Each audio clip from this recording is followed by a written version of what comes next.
And we are live. That is up. That's what's up. What is going on, everyone? Happy Monday. It is July 31st, 2023, and we are coming to you live and alive in the 915. My name is Richie David Marrufo. I am the MC and host and project director of the Barbed Open Mic series, and we welcome you to another edition of our Stay at Home Open Mic. We started this back in April of 2020, and I called it the Stay at Home Open Mic because I wanted to normalize the idea of staying at home.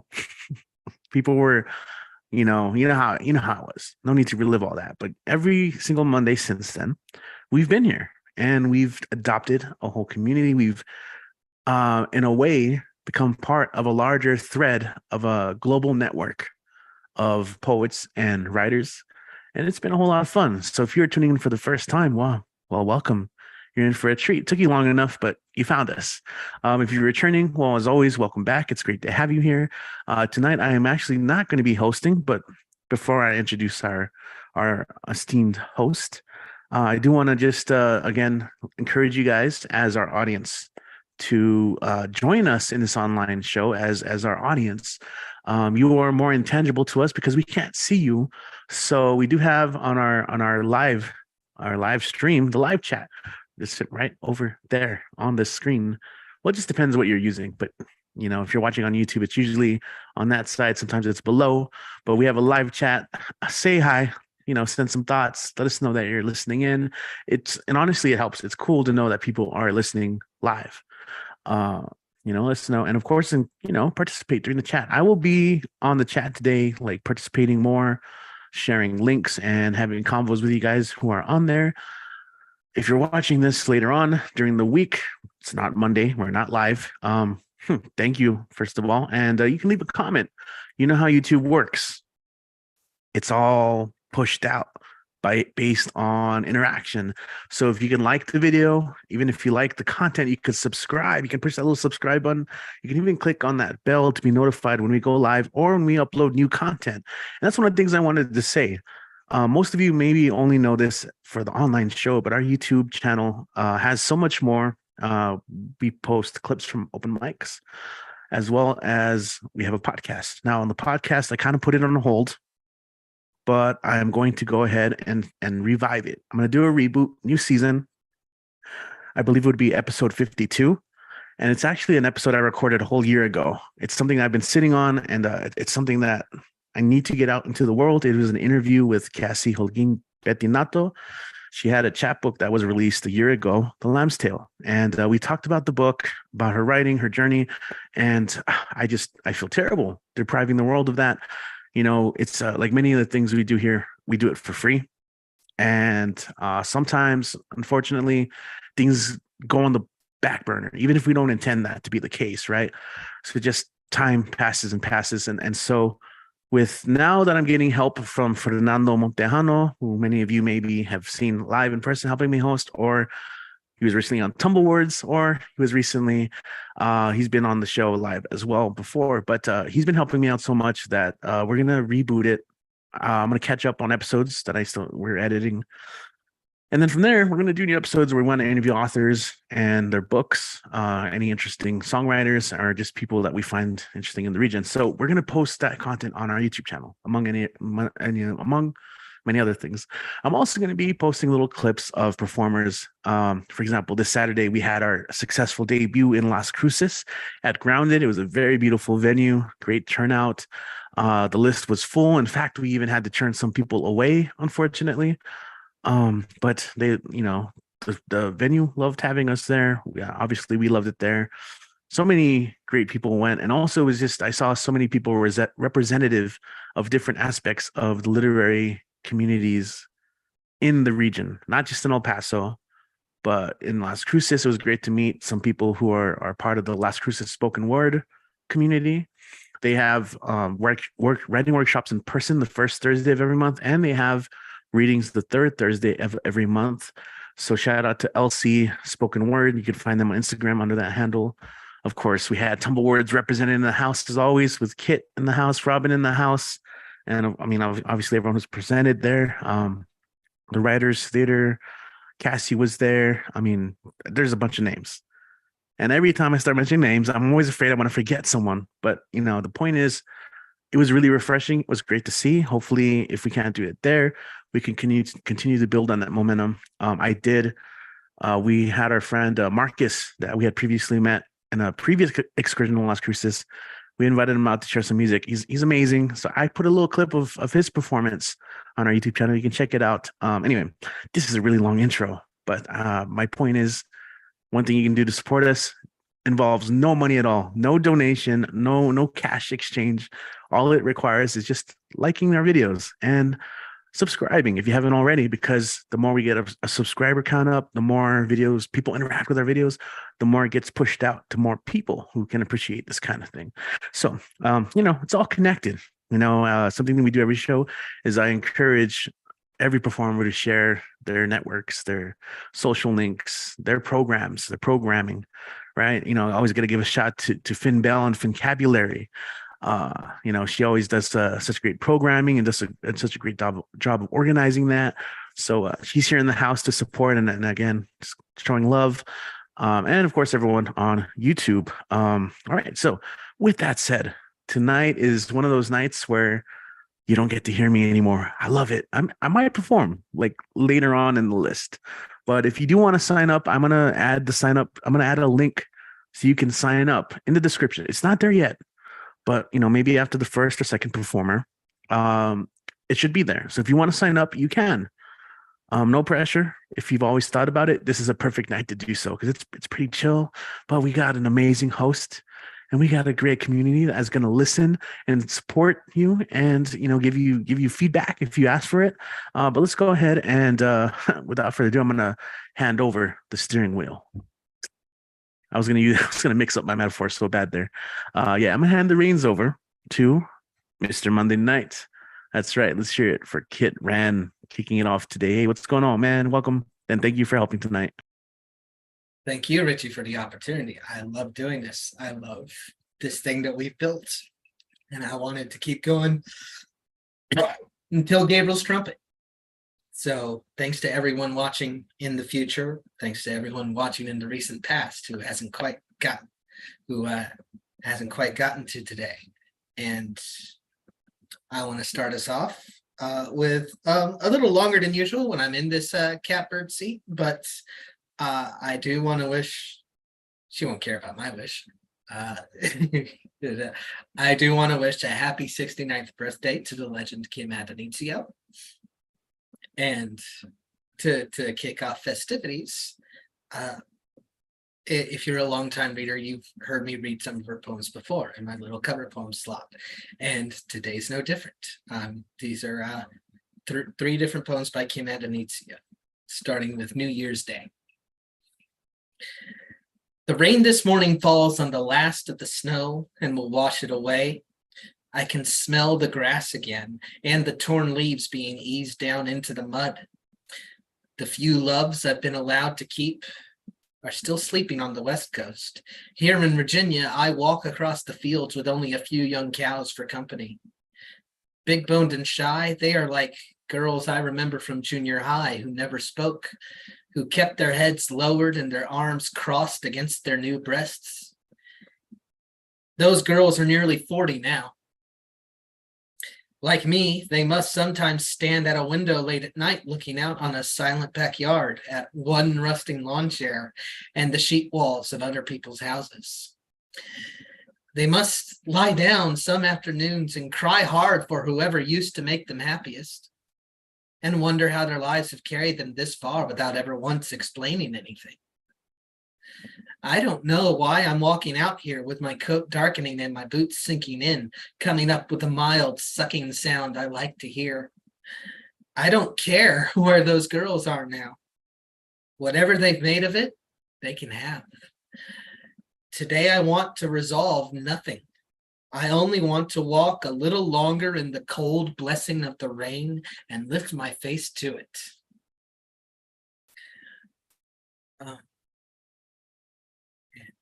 Same author. This one is called Heraclidian. In goes the cafeteria worker in her hairnet. In goes the philosophy teacher, explaining the theory of eternal return, and Anton Stadler with his clarinet, still owing money to Mozart. In goes Mozart. Everyone flopped into the creel of the happy fisherman, everyone eaten. Every river is Lithian, so why should we care if it's not the same river? I hate how everything changes, tree to failing term paper, Chatelaine to beheaded plotter, drug dealer to narc. The heart softening faster than cereal, but then hardening to a relic, which turns into another line of depressed poetry to recite to the next eager trainee, anxious to be more than lint. Going up, you're also going down. So either way, as your mother said, be nice. When she went in, she was very thin. Earth, air, fire, water, mother, fish pull slowly under the river ice.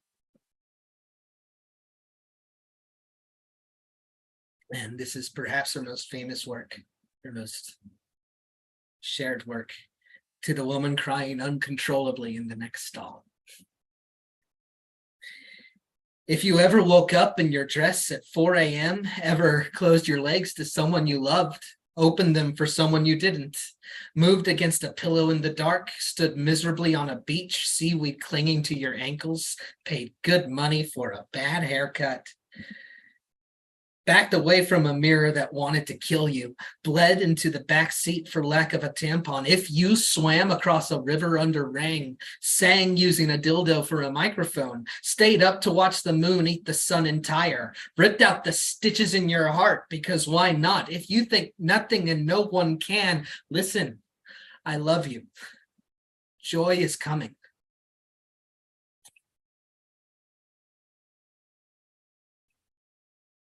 One of my favorites, turned 69 today, Kim Antonizio. So sorry for giving all of y'all by proxy a hard opening act to follow, but steel sharpens steel, iron sharpens iron. So, and we have nothing but steel lined up on this list to let ourselves by. And for our first stop, we are going to go up to the Rocky Mountains in Denver, Colorado, and that's where our friend Mike Sindler is on the lookout up in his lighthouse. So Mike, take it when you're ready. Yeah, speaking of lighthouses, lighthousewriters.org, wonderful organization, all kinds of great programs, classes, workshops, events, you name it. Give it a shot. I'm a little off my game today, but I'll try and come up with something. I wanted to try and do something that would be appropriate to remember Pee Wee Herman by, but couldn't really find anything too much. So I decided I would do this one, which some of y'all have heard me do repeatedly, but it's a haiku sonnet. It's called Before the War for C.R. Milne. He frowned and told me, we're all Eeyores on this bus as we rolled downhill. Don't even look back. The wood is a memory from before the war. A pig and a bear, sound asleep, softly snoring, cradled their bags, empty honey jar as loud as a heffalump thumping down the aisle. Isn't it a crime that we must grow old before the best of the stories are told? And thought I would, sort of on the weird side of humor. This is called Kissy Faces. The abyss makes kissy faces. I'm immune to its flirtation. Deep down within revulsion, it swallows up any attraction. A stranger in the mirror mutters uncertain backward syllogism. Propped up situation leaning into the dark and pulling back. The lantern in the cave is flickering, moving pictures without popcorn. Fleeting fictive follies display illusion. Air outside hints at spring's resurgence.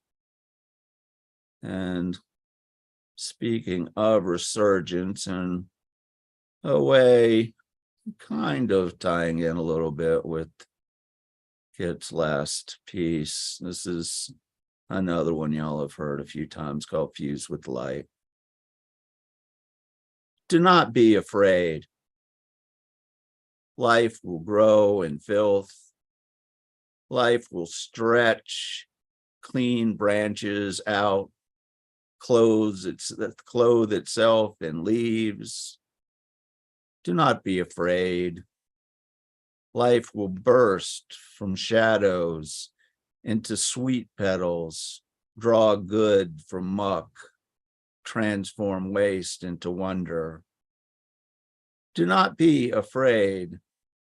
Drop seeds are not lost. Barren fields give way to forests. Mists fuse with light. Do not be afraid. And again, as I was saying, I was just trying to find something like, oh, maybe I could do some quotes from Pee Wee, and then I quickly realized, no, that would be a really bad idea, because that would just sound terrible. So the best thing I could come up with is going back to one of my very favorite poets, who happens to be a cockroach. He used to be a verse Liber poet, but he died and his soul was transmigrated into the body of a cockroach. His name is Archie, and he and his friend Mehitabel were the subjects of a book by Don Marcus. And this is a poem by Archie called The Lesson of the Moth. I was talking to a moth the other evening. He was trying to break into an electric light bulb and fry himself on the wires. Why do you fellows pull this stunt? I asked him. Because it is the conventional thing for moths, or why, if that had been an uncovered candle instead of an electric light bulb, you would now be a small, unsightly cinder. Have you no sense?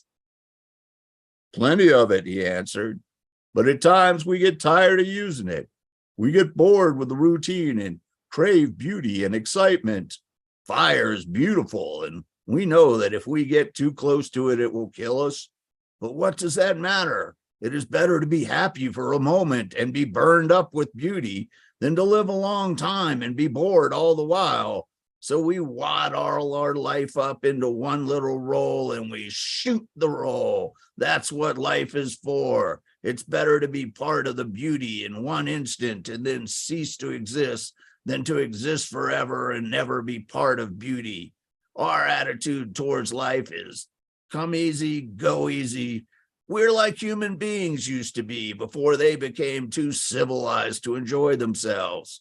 And before I could argue him out of his philosophy, he went and immolated himself on a patent cigar lighter. I do not agree with him myself. I would rather have half the happiness and twice the longevity. But at the same time, I wish there was something I wanted as badly as he wanted to fry himself. Archie. Thank you very much. Thank you, Michael. And is there Richie put himself on spotlight out of habit? We're not a professional outfit, and we've never claimed to be. That's on you if you expected it. Michael, do you have anything in the near future you'd like to? Yeah, well, I'll be facilitating this awesome little workshop known as Tumble Words on Saturday. All right, more about that later. Okay, well, thanks for sticking with us. We're gonna go a little closer to home, a little closer to the hearth, because the truth is I have a little confession for you before we go on, because I don't mean to come down on myself pretty hard, but if you're thinking I got where I am completely on talent, not really, because I'm also a Nepo baby in the term of the trade. And here to prove that point is a poet who's been published worldwide, has been in the Paris Review, and happens to be my mother, happens to be in the room just to my left, happens to be Robin Schofield. When you're ready. Thank you. Thank you, Kit. It's great to be here. Happy Monday night to everybody. And I'm going to read some of my Nightmare Woman poems and then a cover poem. Some fool said to me one time, "You're my dream woman." And knowing he was kind of a poser, I said, "No, I'm your nightmare woman." And then I started writing it to that. I thought, well, that's kind of a cool concept. So, the fox jumps up in the old Franklin Canal. She thought she might be permafrost, except for the way her heart jumped overnight. He takes the hunter's moon down from the sky, carrier of lightning and her liver that jumps for a bird of prey. The caribou come down her throat into the thyroid, and they drink from a mighty river, unlike the dry canal. She swears her eyes were nervous and yellow. Her legs twitched like the voles underground. Her nerves hissed with electricity, trashed like leaves. Let her come to the compost heap in all her bones when the river crests by the pineal gland. Open up the floodgates, turn on all the valves. Her blood vessels flee in the river like tiny darters. His forehead floats in the clouds, the night clouds. His lips are a long, drawn-out desert sunset. Her heart jumps like the fox in the dry canal. She dips her hands into the river. She lays them on him. Now she says her name.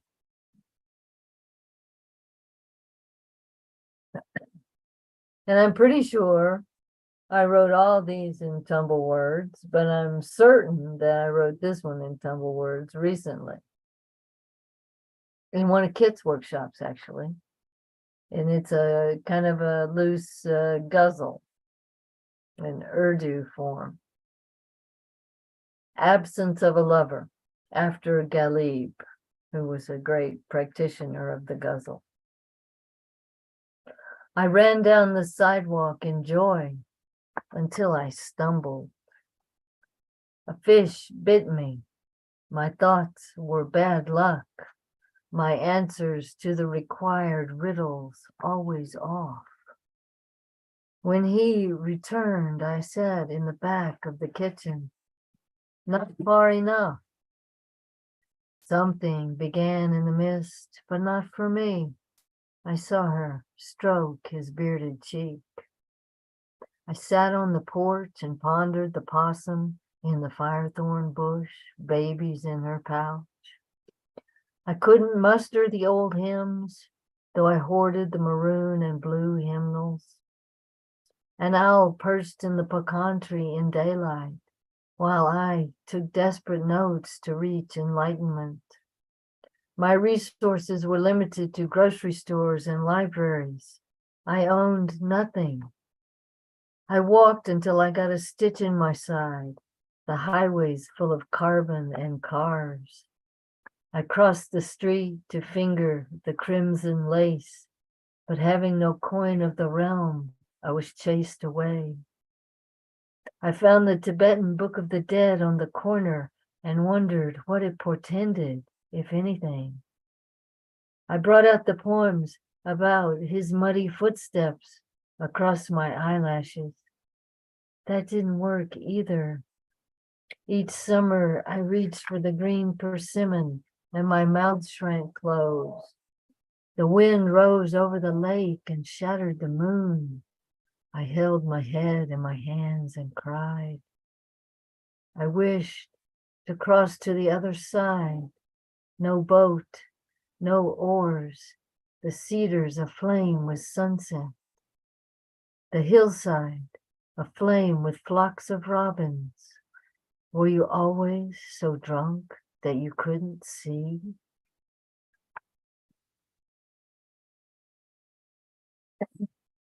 And this one, I think for sure, also I wrote it in tumble words. No regrets from Nightmare Woman. Once I stood under a murmuration of cowbirds, whooshing and diving towards each other in mathematical acrobatics. I would have wandered longer among the wetland reeds. I would have spoken to you only. Conditional tense traps me in the future where no one can live. The future is this clay mud that tugs me down. Conditional tense is a road so rocky no one can drive it, and it ends in the future, which is a swamp where even the crows won't go. And then this one is called Update on Nightmare Woman. She resists cleaning the quarks as she turns the socks right side out. She takes pride in the table of elements she devised for her desk, but she doesn't write in a methane diary. She changes the sheets at the frontier of another country. Her windswept archetype washes the postmodern dishes while her diagnosis sweeps the stairs. Walking the pre-Socratic dog, she pictures flowers for the drought-stricken camera along the map of the urban wilderness park. 3 dams hold back the particle waters, the volts of white light slanting through the desert psychosis. And I picked out a cover poem from Patty Ann Rogers. She's one of my favorite poets of the desert, or of anything biological or anything natural, anything in nature. And this one is called Counting What the Cactus Contains. Elf owl, cactus wren, fruit flies incubating in the only womb they'll ever recognize.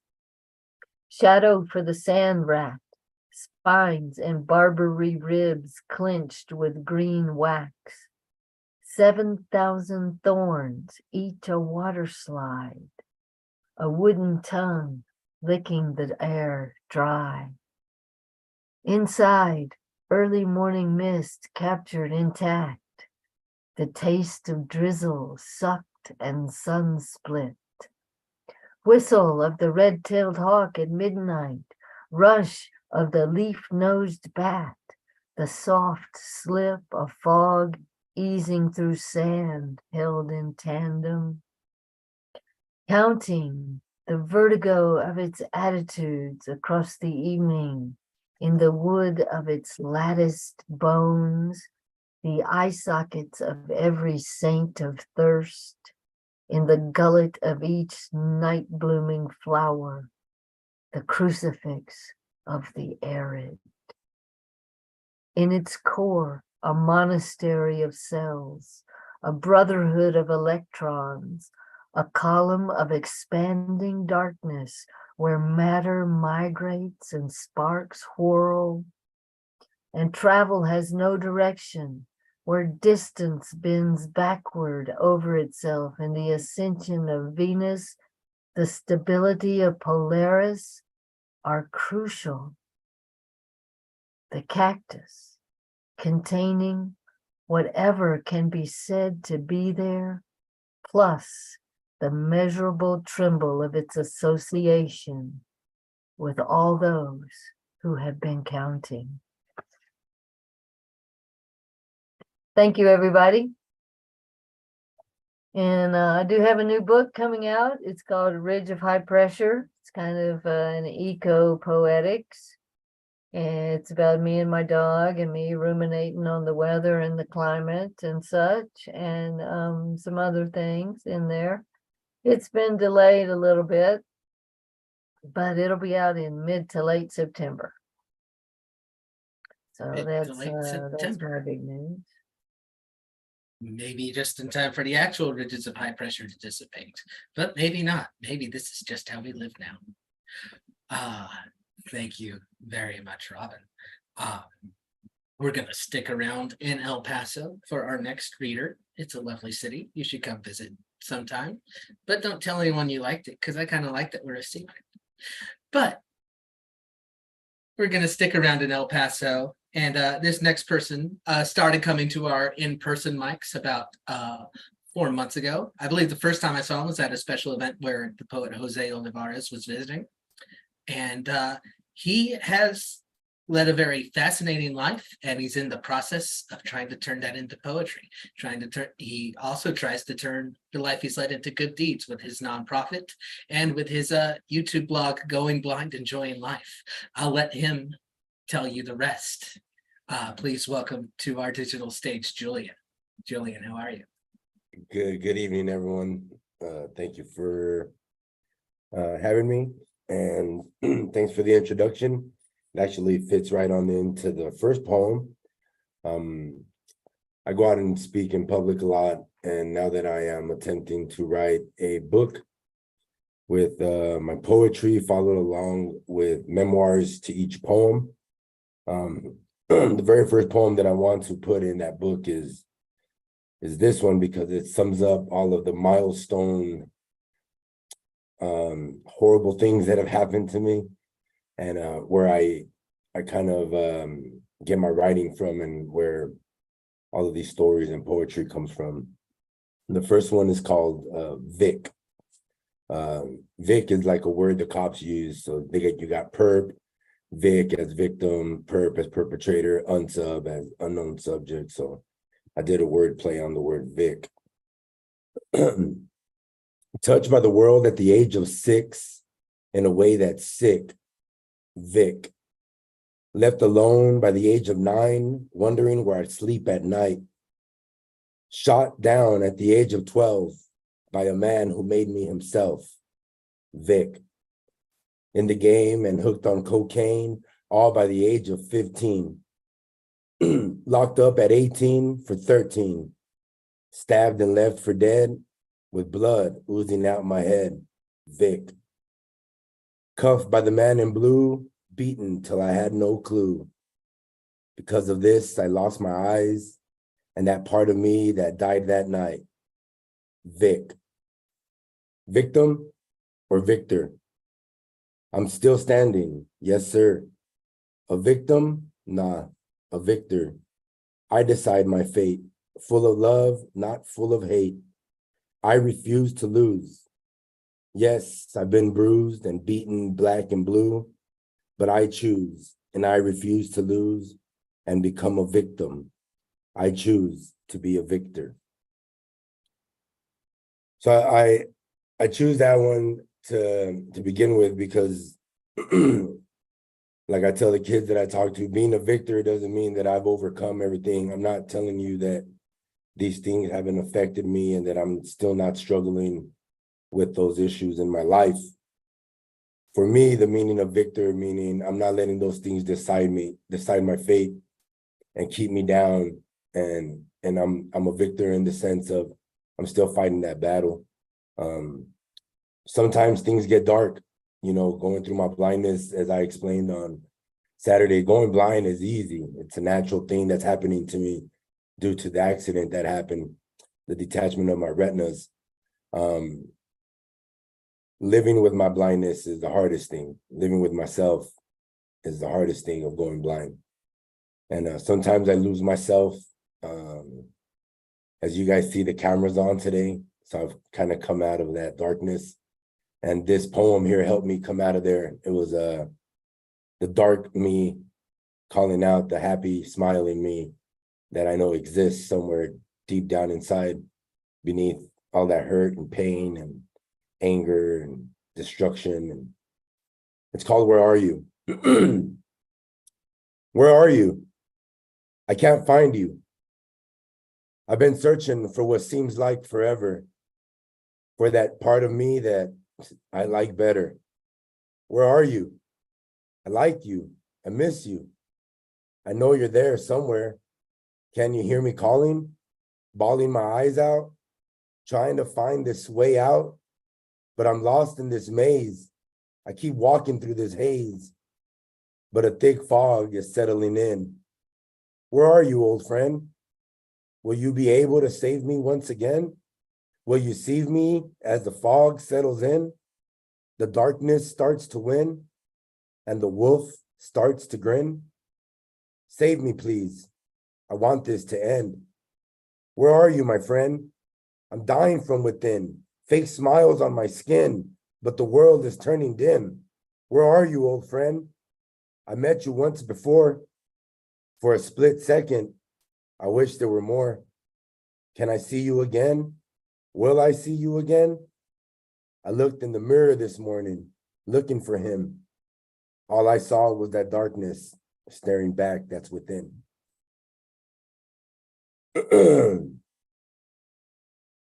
So that one was me making a call out to the version of me that I like better, being in my depression, being that person. I don't like him. I don't like who I am at school, how I respond to people, how I behave, and the decisions that it leads me to make when I'm in my anger, my sadness, and my depression. This next one's called The Human.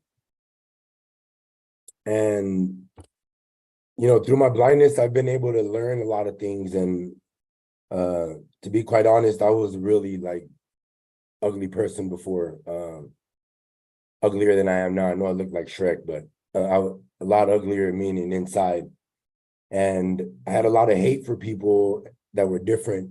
And if you were different, I had something to say about it. And through my blindness, all of that's been stripped away. And I've had to learn some hard lessons through and be humbled.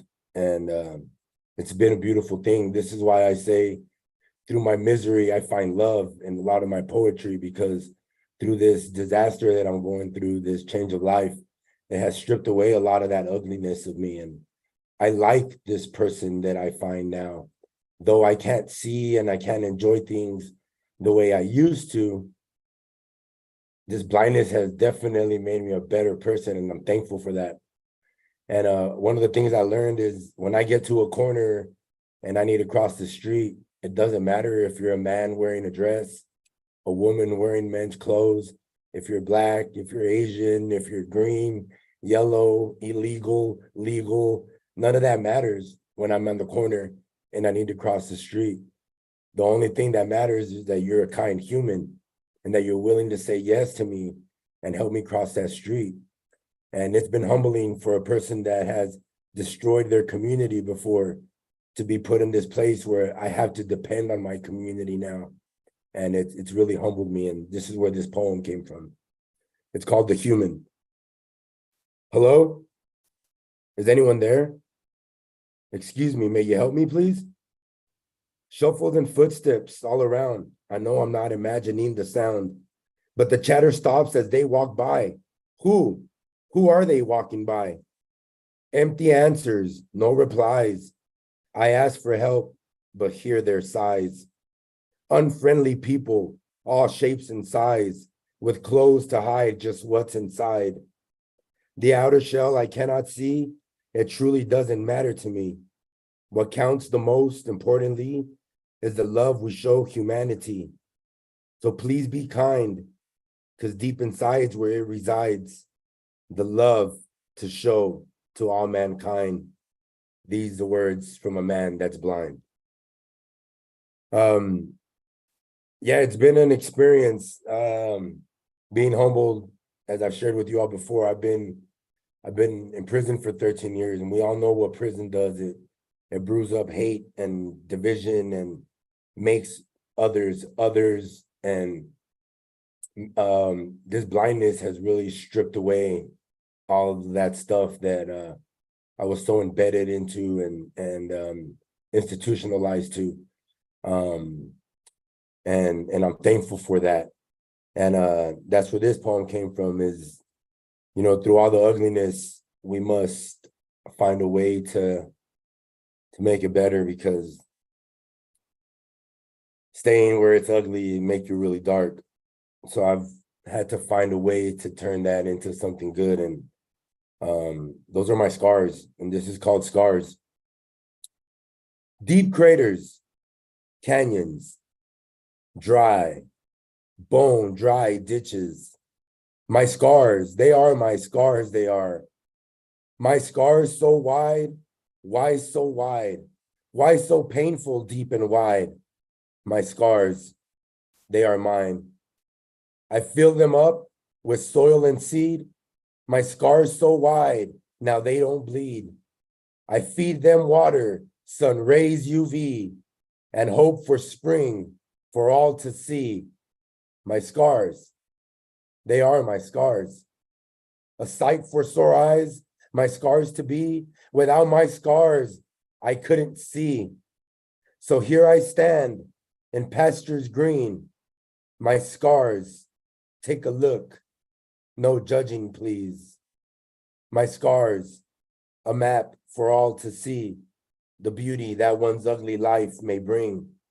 The chirping birds, the buzzing bees, these the things that I can't see. And yet my scars, my scars, my scars I sing. Thank you guys for listening. It's always I always get a kick out of sharing with you guys.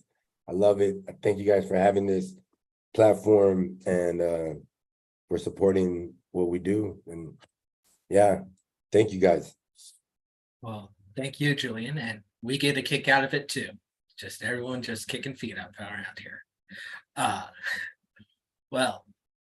We're going to have a quick hello to people in the YouTube chat. Hello to Samuel Wilson, whose sister Amanda was one of our first far-flung guests when we started doing this way back in April and May of 2020.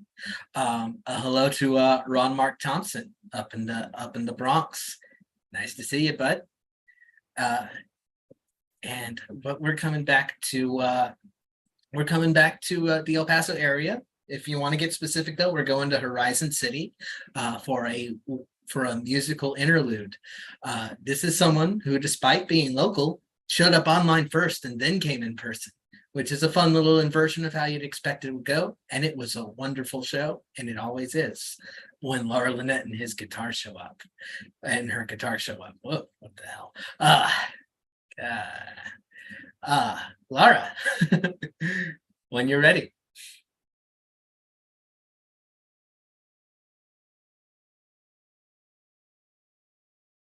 Mute, there it is. Thanks, Kit. It's really nice to see you all. I've missed you. Except I get to see Richie in person sometimes. I'm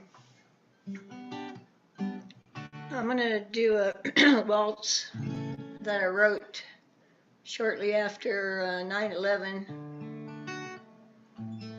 I've kind of rewritten it in the last year or so, but I'm going to include the verse that I took out when I put it on the new album.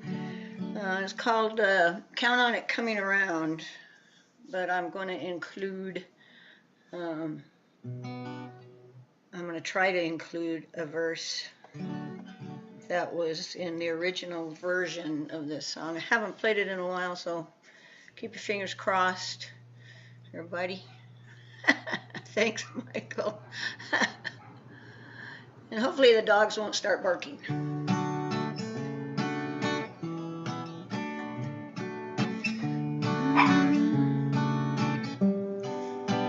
Of course they will now.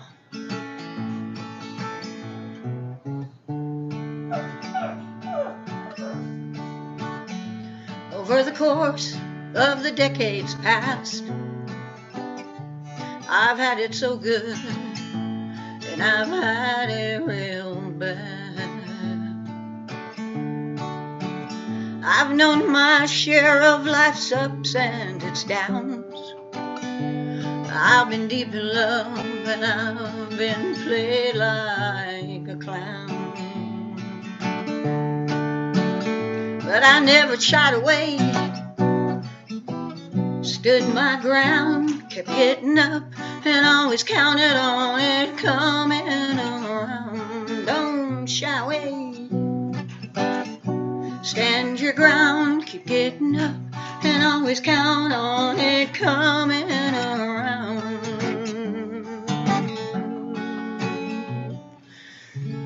I wondered if I would ever survive the river of tears that had me drowning alive. I said I won't let your walking out on us be my demise or shatter my vision of trust. And I won't shy away, I'll stand my ground, keep getting up, and always count on it coming around. Don't shy away, stand your ground, keep getting up, and always count on it coming around.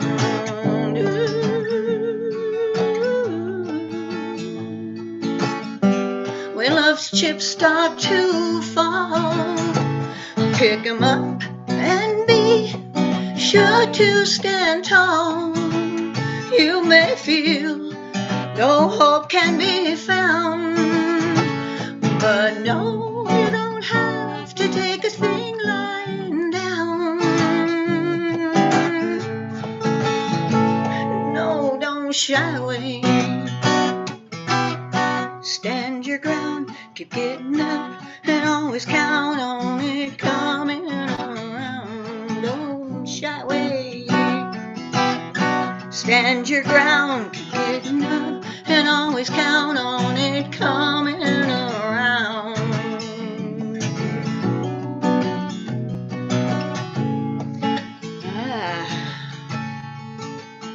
They tried to take us over with fear in stolen jumbo jets on that cool morning so clear.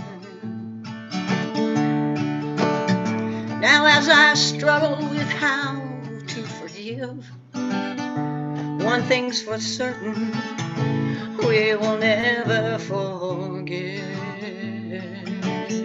No, but we won't shy away, we'll stand our ground, keep getting up, and always count on it coming around. Don't shy away, stand your ground, keep getting up, and always count on it coming around.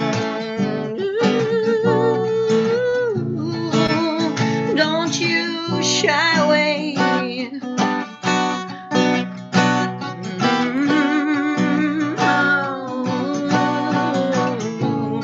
Don't shy away, stand your ground, keep getting up, and always count on it coming around.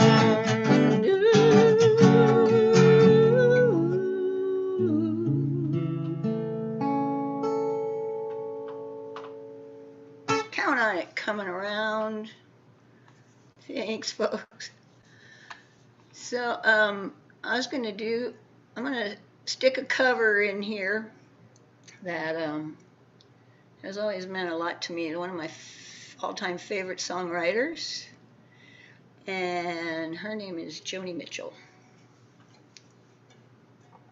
And this is one of my favorite ever Joni songs from Blue, one of my all-time favorite albums of Joni's. It's called Case of You.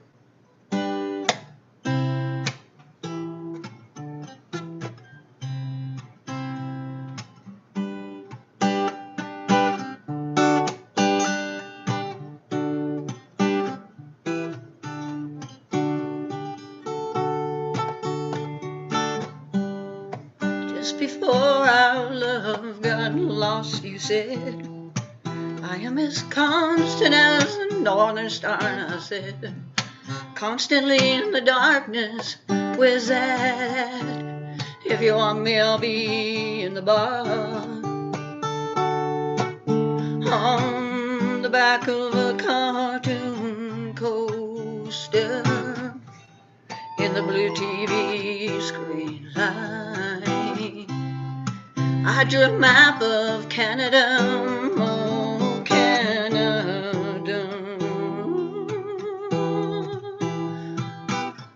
with your face sketched on it twice. Ooh, you're in my blood, you're my holy wine. Tastes so bitter and so sweet. Oh, I could drink a case of you, darling, and I would still be on my feet. I would still be on my feet.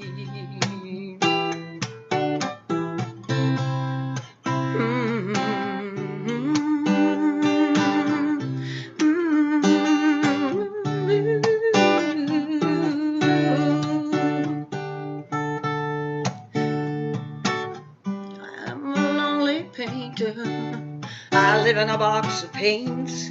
I'm frightened by the devil, and I'm drawn to those ones that ain't afraid. I remember that time you told me. Sorry, I got a little emotional. Hello. I'm gonna start on the second verse again. Sorry, folks. It's been a hard couple of weeks. I am a lonely painter. I live in a box of paints. I'm frightened by the devil, and I'm drawn to those ones that ain't afraid. I remember that time you told me, you said love is touching souls. Surely you touched mine, 'cause part of you pours out of me these lines from time to time. No, you in my blood, in my holy wine, tastes so bitter and so sweet. Oh, I could drink a case of you, oh, darling, and I would still be on my feet. I would still be on my feet.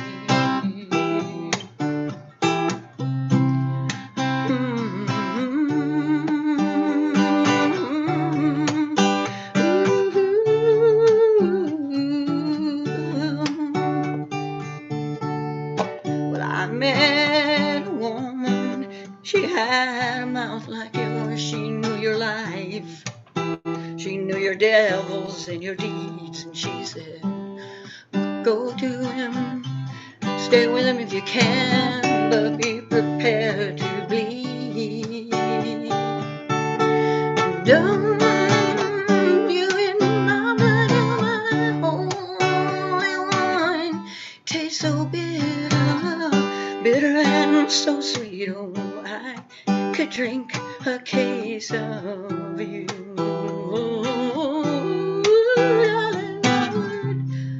Still be on my feet. I would still be on my feet.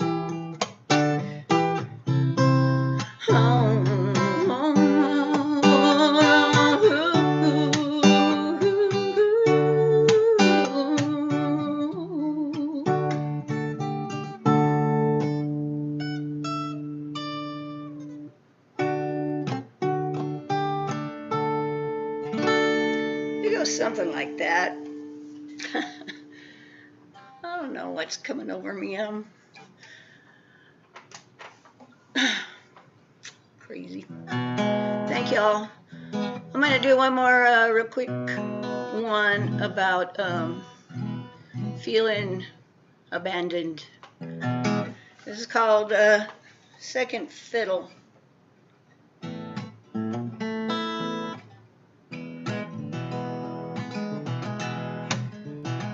It's a true story.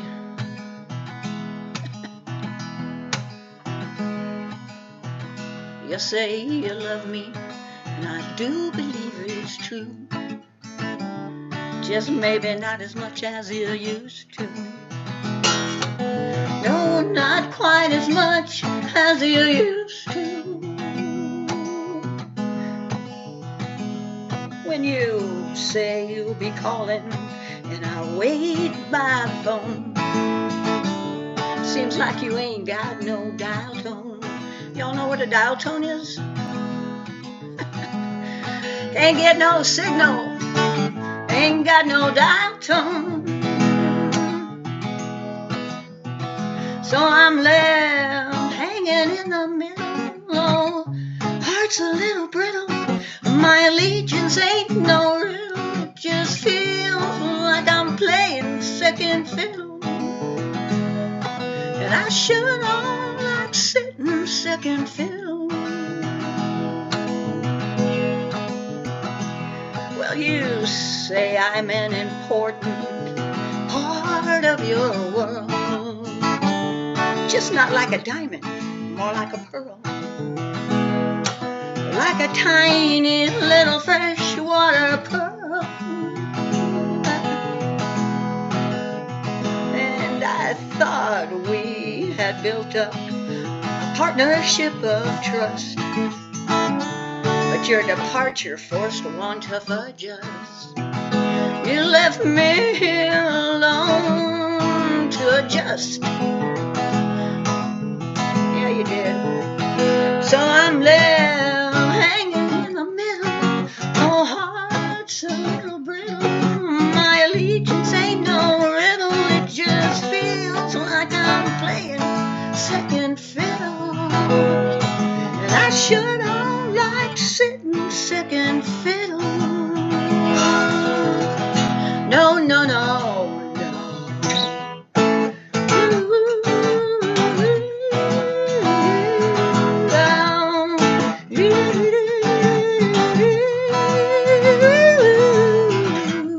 You have always been my number one. Believe me when I say being second. There it is. This ain't no fun. No, it's no fun. Well, you say you love me, and I do believe it's true. Just maybe not as much as you used to. No, not quite as much as you used to. And you say I am an important part of your world. Just not like a diamond, more like a pearl. Like a tiny little freshwater pearl. So I'm left hanging in the middle. Heart's a little brittle. My allegiance ain't no riddle. It just feels like I'm playing second fiddle. And I sure don't like sitting second fiddle. Being second just ain't no fun, baby. And I sure don't wanna be no second fiddle. No.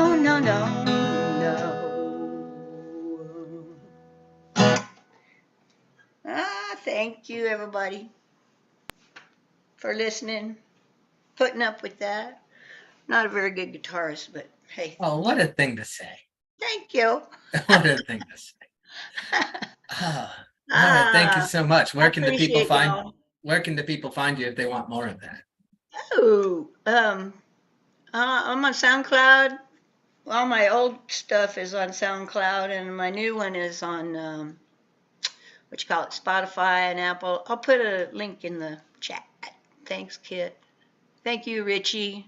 I appreciate y'all being here. Thank you. Well, we appreciate you. That's why we keep the space open, because people wander in and they play great songs and then they're self-effacing at the end. Like we couldn't all just hear that. Oh, I'm not a whatever. You can say what you want.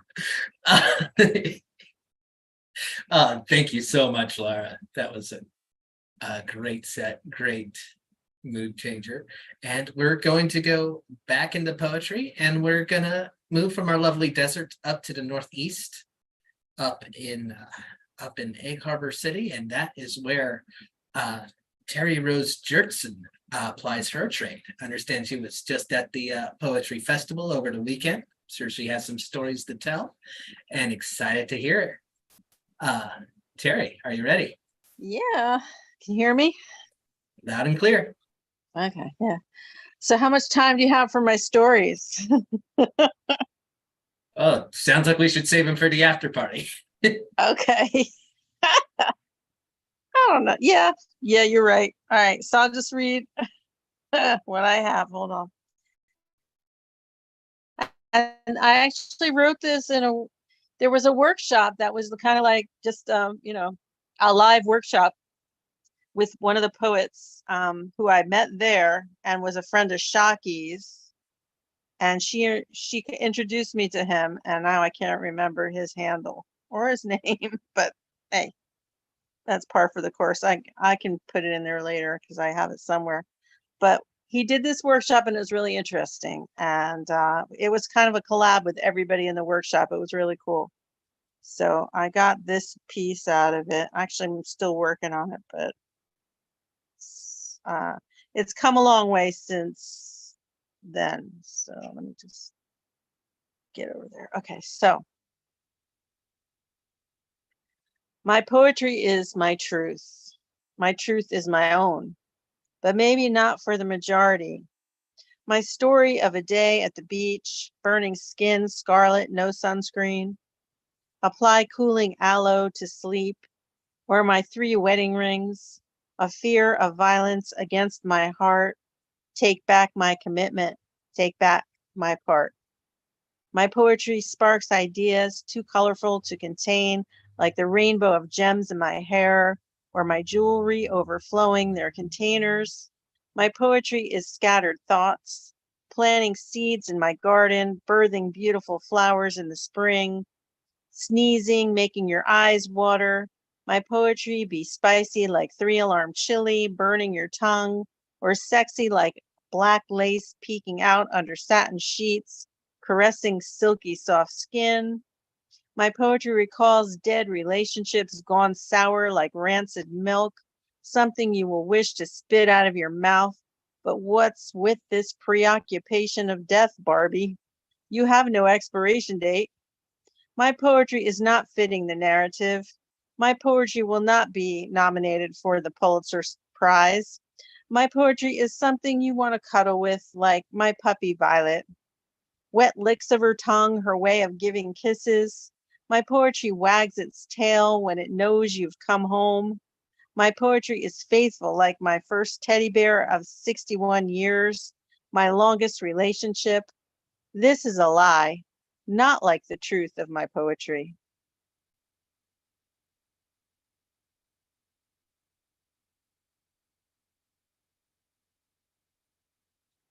Do you want to hear anything else? I might have one more. Yeah, go for it. Let me see if I might have something else I did also there. Let me see.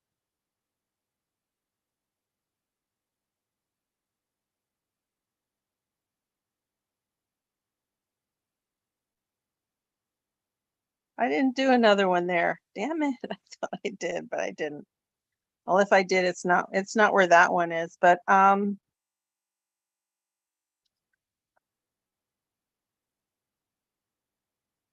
my gosh. Hold on 1 second. I thought maybe I would read, since the people are doing a lot of covers, I thought maybe I would read out of Shocky's book. I don't have it handy. I don't know where. Oh, wait, here it is. Okay. Since she's not here,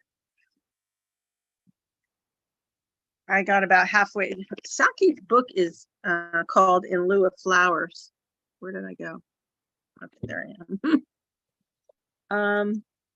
And I got about halfway through because this is a pretty big book. It's got, let's see, to see the page number, 126 pages or 20, yeah. Wait. I can't really see very well. 120, sorry. Can't see very well out these glasses. I don't know. My vision has not been the same. So there's my picture again. Okay. Where do gods go when they die? Does their energy just implode, disperse like a black hole, like the Big Bang, like Alpha and Omega? Does heaven die with them? Does Valhalla crash into the sea, dragging Nirvana behind? Does any of it exist? If not, it's just us losing our minds.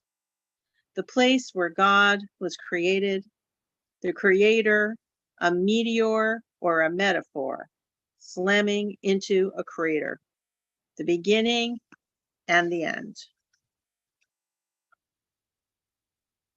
I highly recommend this book. Here's the book. In Lieu of Flowers. Shaki G is on Instagram. You can contact her for a signed copy, or you can probably order it off of the Red and Green, Reader Green, READ and Green website, where you can also get my book, The Chameleon Chronicles. So that's my contribution for this evening. If you want to hear stories, you got to hang around for the after party. That's right. All right. Thank you, Terry. And I will second her recommendation of Shaki G, poet out of Pittsburgh, who's joined us one or two times before and is also a regular at Tumblewords.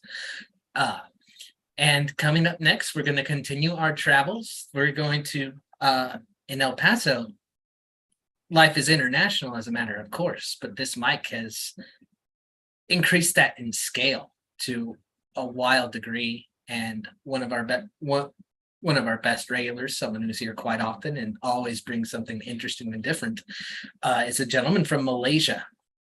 Found us almost 2 years ago and has been a pretty solid regular ever since. And so coming up next, we have Julian Matthews. Julian, when you're ready.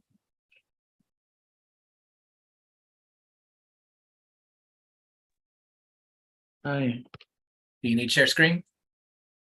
Okay. 1 second. Okay, it's on. Oh. Am I sharing? Okay.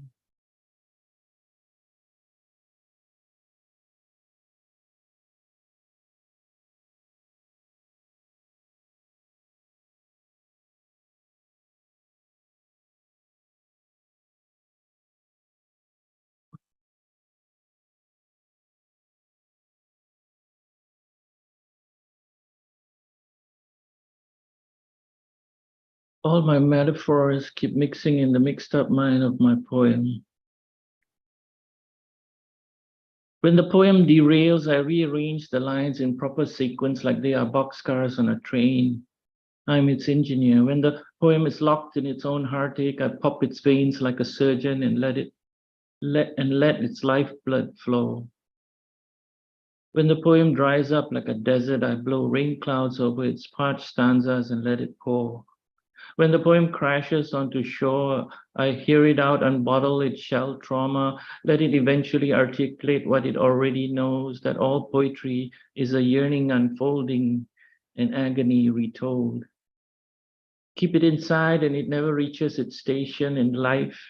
Blocked cock, the attack comes sooner. A mirage reality fading on the event horizon, a glint in the sand is just another shard of unrealized expectations.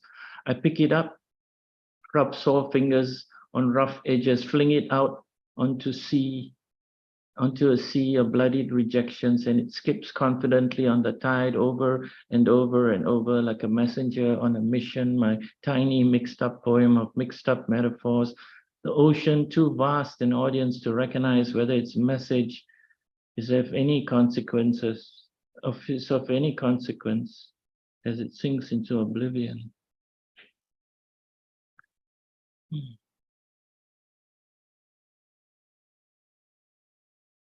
Writing a series of poems about what poetry is. I don't know where this is going. Writing a series of arts poetica poems. I think that's what it's called. How Noah saved poetry.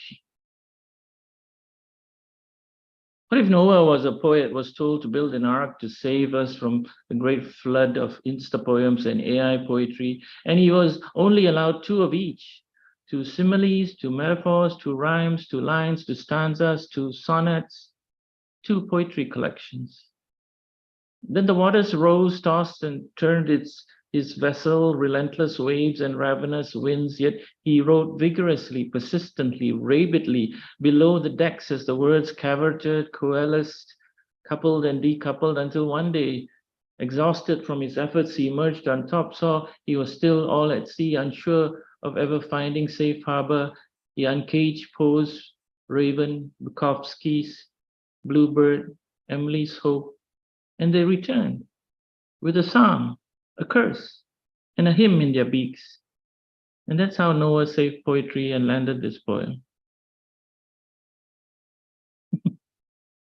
That was fun. And another one.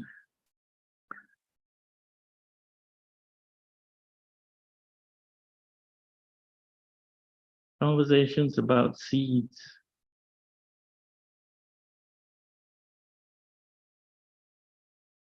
C, isn't it kind of strange? P, no, I just bury them in my backyard. Won't the neighbors think that's fishy, like you're a serial killer or something? Oh, no, they're just poems that lost their way. In poetry parlance, it's called killing your babies. What? Dear God, that sounds sick. Can't you just delete them? Oh no, I'm old school. I need to print them out, then bury them whole. It's more organic, palpable, save the planet and all that. It's also cathartic. It makes me feel good, and the poems like it that way. What do you mean the poems like it that way? Do they talk to you like they told you how they want to be disposed of? Shh, don't talk about them that way. They're not garbage. They're my babies. They just got too many rejections in life from myopic, tone deaf, out of touch, not for us editors. I don't want them to know they suck. Spare them the trauma and the therapy. Let them go in peace, knowing they were loved, at least by me. Before you cock them on the heads and bury them in your backyard. Oh no, I don't knock them out. I turn them into origami, cranes, flap their wings, give them hope like Emily did. Tell them they're off on a journey far away, then gently lay them on the ground and cover them with the warm earth. That's kind of sweet in a way. Thank you. Being kind to the words is a poet's imperative. You have to love them, nurture them, let them falter and rise, be who they want to be. I like to think there's a garden of buried, broken poems somewhere. They eventually emerge from the ground, sprout buds, and reach for the sun. Poems that will outlive you and me. You have a way with words, my friends, my friend. We all do. You just have to have a yearning to share your own story. I do. Keeps me alive. Thank you. Woo! All right. Well, thank you, Julian. Is there anything in the near future you'd like to plug right now? Nothing. I'll just put my link in the chat. Thank you. All right. Well, thank you, Julian. Well, we're gonna bring it back to the USA real quick for a real quick stopover in the Capitol. It's going to include a little bit of levity Because our next performer almost defies gravity. Cheat a little for that one. He's very inspiring with the way that he rhymes. It'll almost it'll have you perspiring because with the heat of his rhymes. Fucked up. Okay. See, there's only one. Don't accept no substitutes because only one person rhymes like Ed Poetastic. When you're ready, Ed. Thank you, Kit. You are a smashing hit because you are golden whenever you spit. Thank you for your rhymes. They're simply sublime.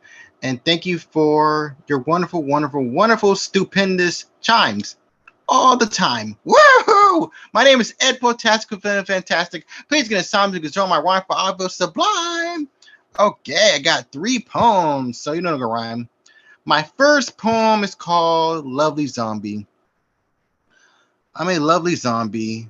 Nostalgic maggots eat away at my flesh. I shuffle slowly, slowly, and slowly, trying to look my best. How did my undead body resurrect among the lovely dead? Take a look inside my pop-up book head. The beautiful huntresses slashed, impaled, and gunned me down each time. Now full of holes, drinking with the mummy, Wolfman, and Frankenstein. They're skilled with weaponized talents, tantalized equipment, and blissful grace. I remember what they wore, but never their face. I ripped out my beating heart and wanted them to take it. They looked in disgust and said they hated it. I hunger for blood, warming love that keeps me alive, yet the tantalizing pain gives me chilling hives. Now, man, they're so beautiful as the sunlight kissed their skin. I don't want much, yet I reached a pointed end. My body felt cold on the ground without remorse in sight. My weeping bones kept crying for the surreal sunlight.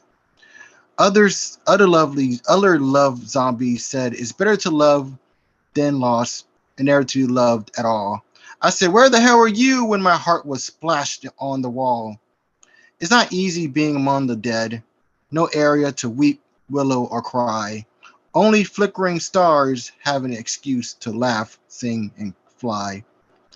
The sun hugs me with warmth, and the rain tears subdue my thirst. Anything to slow down and prolong the nightmare's curse.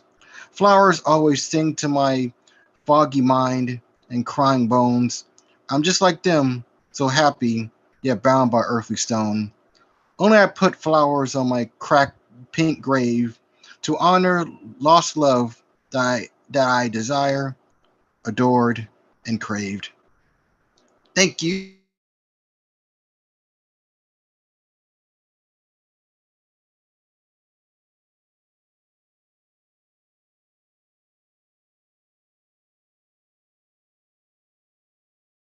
Little technical hiccup.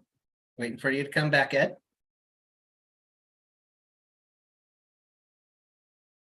Oh.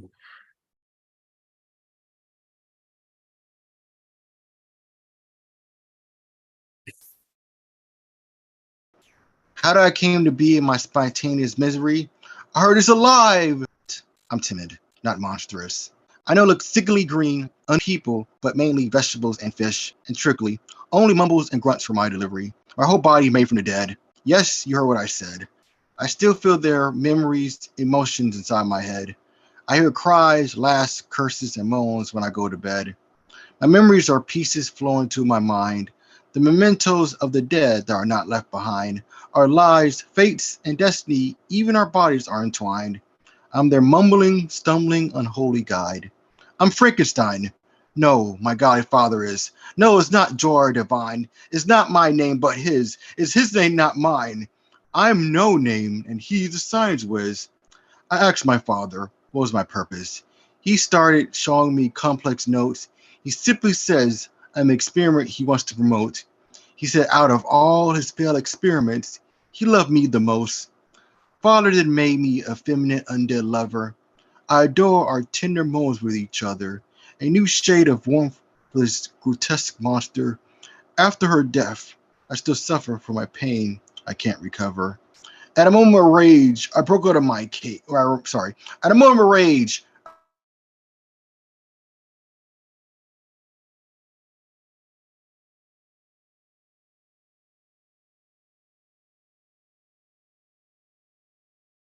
the fluffy creatures and tiny dot. Her dress was colorful with hair so blonde. She stared at me, curious and odd, a new beginning of our strange bond. She laughed and gave me a tiny little flower, the fragrant scent with warm shower. I'm her friendly green, unique tower. It was nice experiencing something so sweet and sour. I heard a voice. She smiled and waved at me. She said, "See you again when I'm free. Here, resting underneath a tree. It'll be me with the plants, animals, and bumblebees." I woke up. There she was, my dearest friend. We're going to have fun over again. Let's play tag, hide and seek, or pretend. A loud scream transcend. A man screamed, "Honey, get away from that thing." His silver tongue did hurt and sting. The sharp rocks start to fling. I left. His rage still rang. I ran into a abandoned house. I was quiet than any church mouse. Had my doubts when I heard shouts. They kept me in while I wanted out. They hold pitchforks high with fire in their eyes. They howl at the empty, dark, smoky sky. They scream while their torches rose high. Their flames burn everything, including my cries. Damn our normally large and enormous feet. I could never be normal or discreet. I could never indulge in something sweet. Oh, fire bad! The raging painful heat. My regrets spew from my blackened lungs. I'm decaying inside the sun. The ember feasts away my eyes and tongue. My body is slowly becoming one with the crumbs. The painful flames are biting at my crying flesh. I hope my blackened corpse gives you bright relief. The nameless monster responsible for your inner tormented mess. I love my short life, even if it was chaotic, misunderstood, and brief. Thank you. This is called. This other one is called. Last but not least, to say the least, this is called "Howling at the Moon."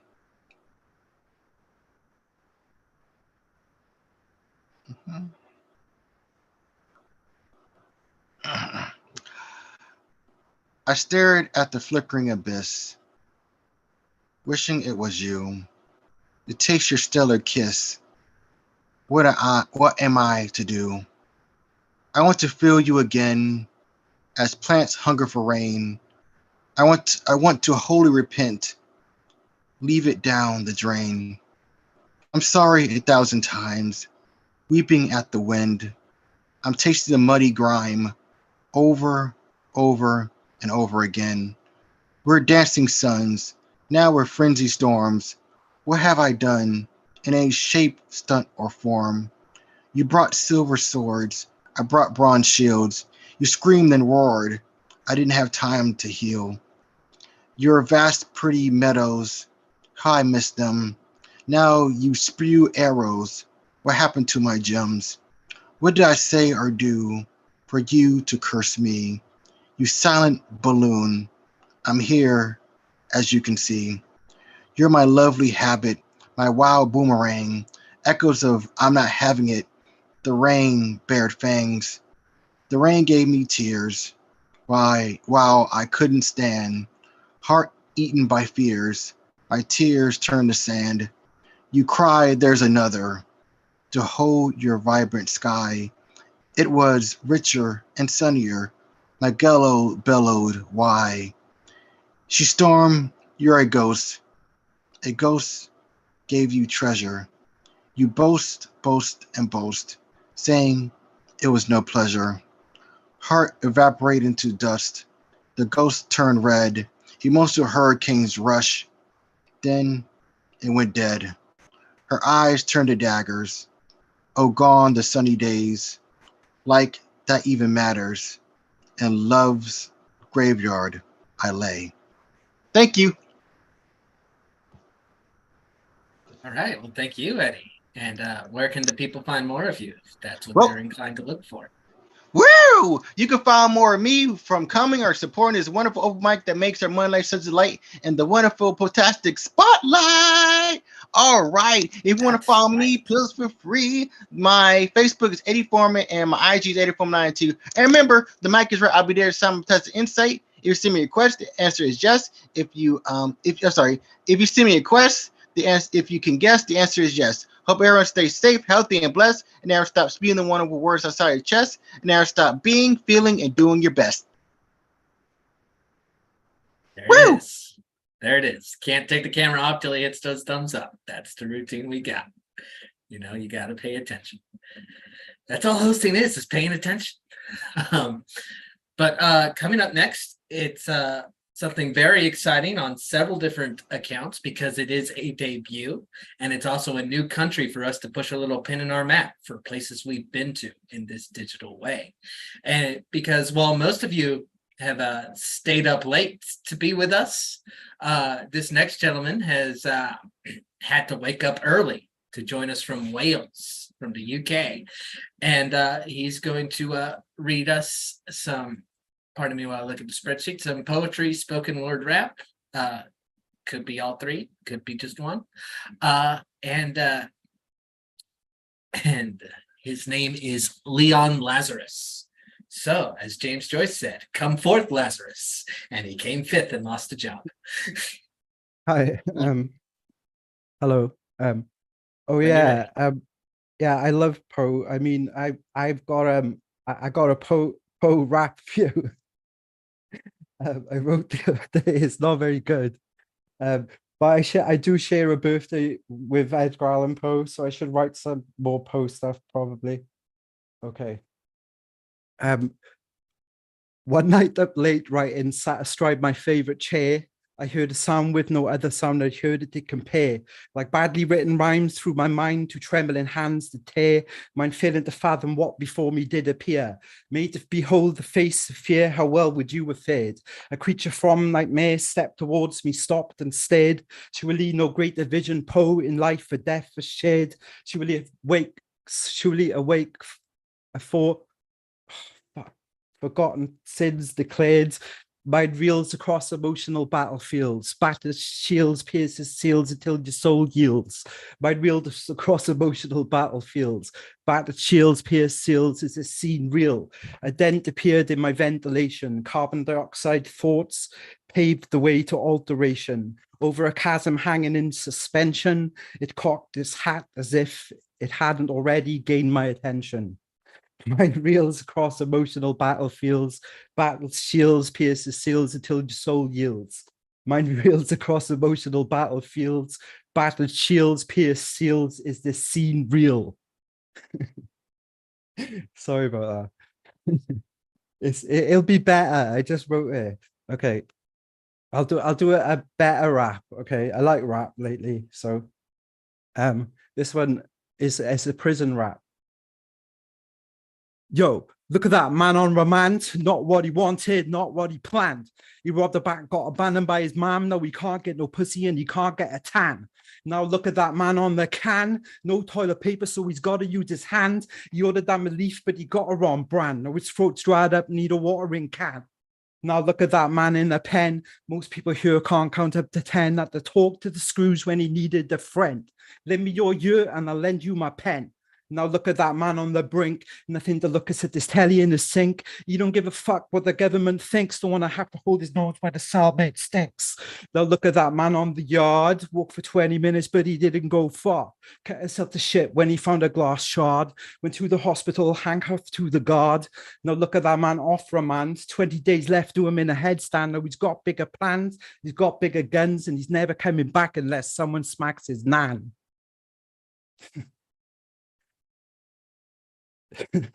Okay.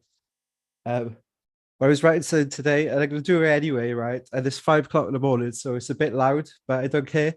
But it's for a song or something. I don't care. I'm just being creative, or whatever. Okay.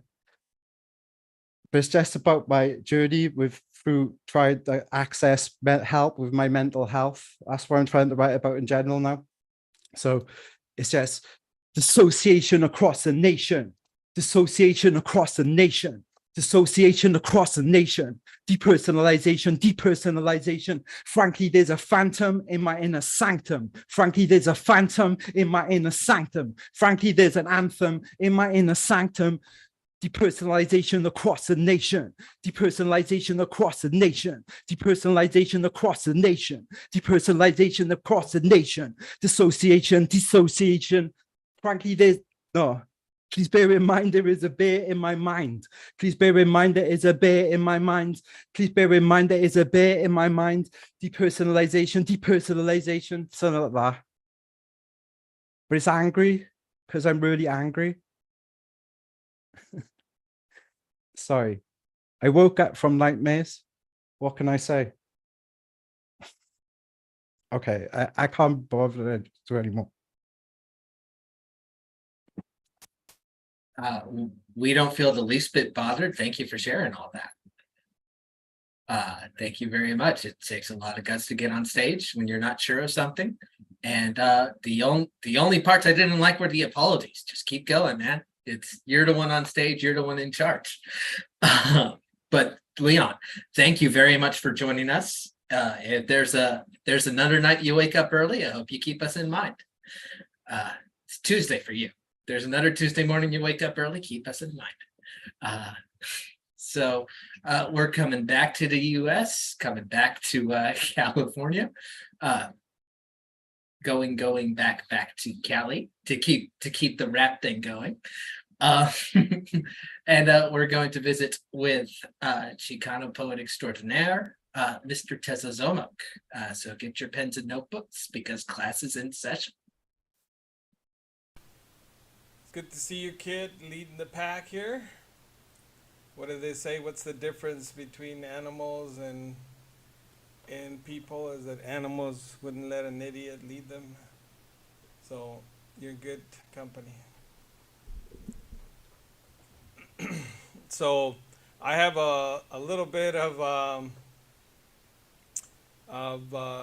prose, and then I have one new song that I wrote this weekend. So it's something I wrote a while back, but I just wanted to share a piece of it. So I'd like to rethink the whole idea of us striving for justice. Oh, and the reason what triggered this is Dr. Robert Sintley Rodriguez passed away this weekend, and some of you may know him.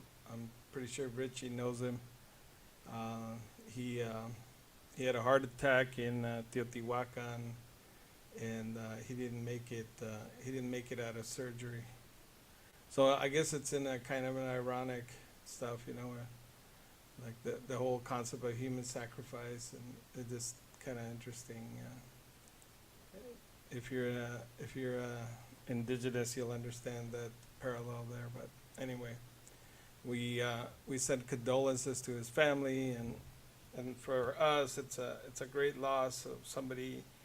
He was one of the main journalists who did all the reporting on the LAPD sheriff's corruption, and in lieu of payment, they almost beat him to death, and he survived, and then he sued him, and then he won a lot, but he continued to do his work. So anyway, I would like to rethink the whole idea of us striving for justice. Just is, just us, and rights.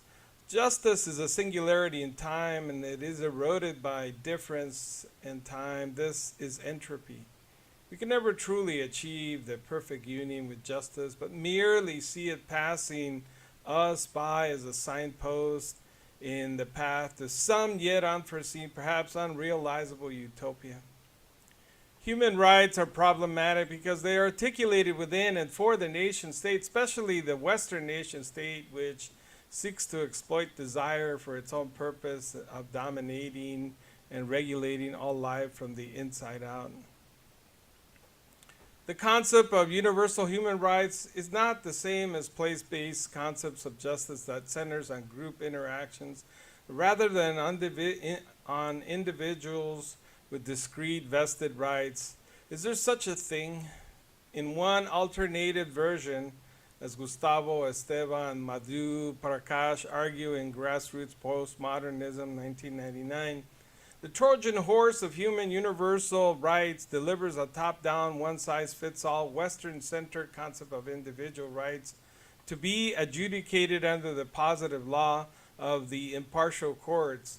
Of course, this is a ruse, a neoliberal trick. More importantly, it is at odds with the multitude's diversity and the demand for group or collective-based notions of justice, as in the sovereign practice of right livelihoods in place, for example, by indigenous people.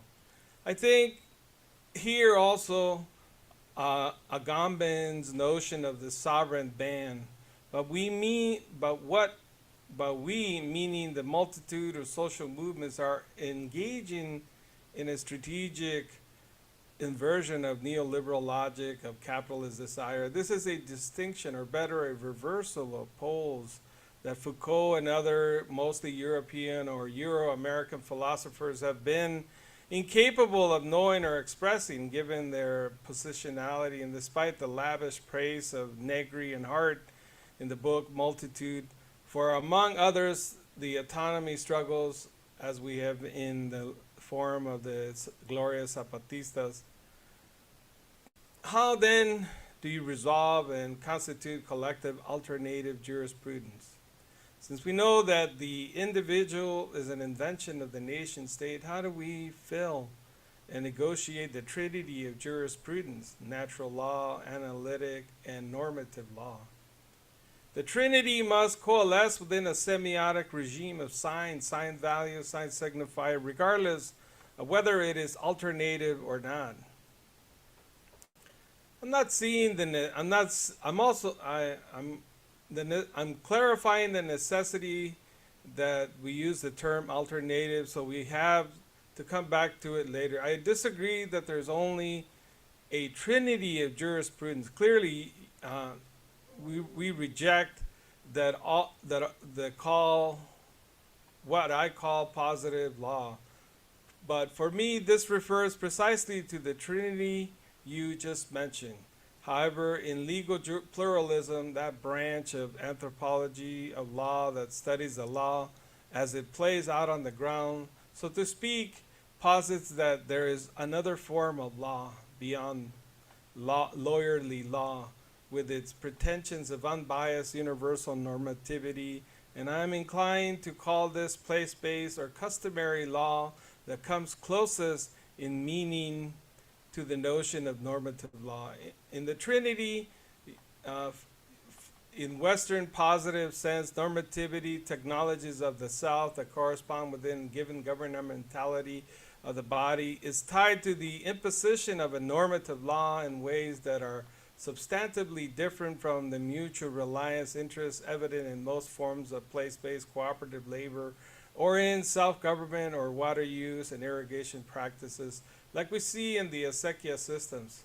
While laws in the local cultural sense are semiotic regimes, and presumably all laws connect back to a system of meaning, the localized practices of customary law actually lay beyond the scope of formal or positive law, and in many cases these two get into pretty fierce conflicts over jurisdiction and prominence. The conflict between Sharia and secular civil law is one example. A big part of this difference is in the mode of bodily realization, either as in positive law, the internationalization of neoliberal economic norms by the hyper-individualist rational actor, disconnected from all other except as a sign themselves, a mere commodity with rights attached to them, or in contrast to this, the constitution of an essential social being, always interconnected to others, and emerging through the constant reiteration of mutual reliance norms that prefigure an epistemology of place-based law. Of course, sometimes this plays out in male-dominated ways, wherever patriarchic asserts its control of reproductive practices and capital women's bodies through customary norms we have had to guard against romanticizing the local and place space. There are too many brutal circumstances where persons in a given locality may act with presumed impunity against fellow human beings. For example, recently in Oaxaca, there were the reports of men in one village assaulting women, including alleged instances involving genital torture while chile peppers in an effort to prevent women from voting in elections and local community assembly. These are political struggles rather than more signifier of a depraved local civic culture. And I think we can leave it there. So in homage to Dr. Robert Sintley Rodriguez, we kind of, revisit those ideas of, it's been like 20 years and it looks like we're in a worse situation than when I wrote many of these things.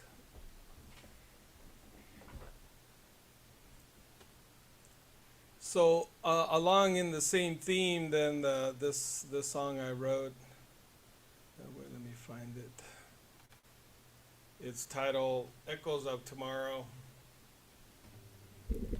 and it's meant to be a criticism of land acknowledgement.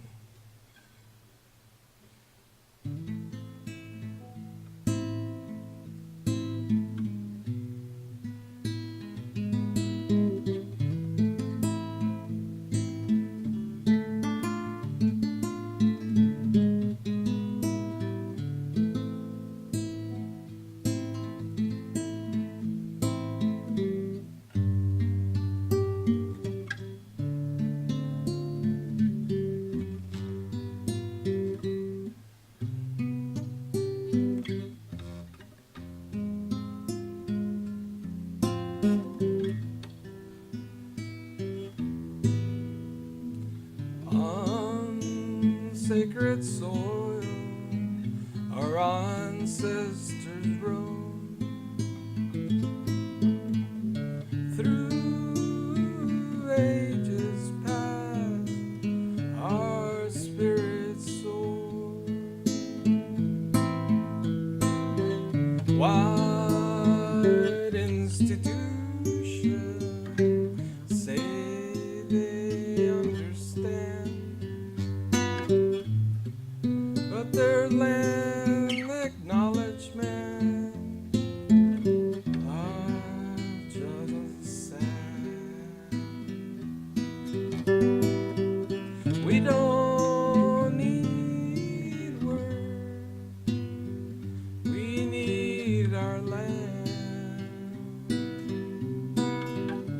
The land they took, we don't want sand.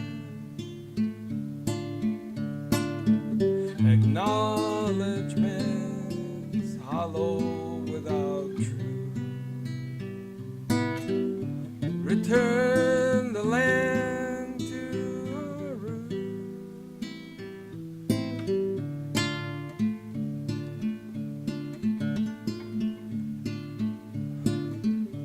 Generations lost, a painful tale, yet our spirits still prevail. Through oppression, tears remain.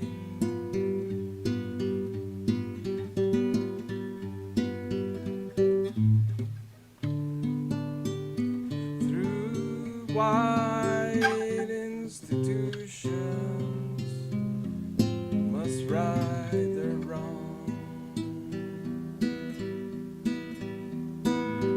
We don't need words, we need our land. The land they took, we don't want sand. Acknowledgements hollow without truth. Return the land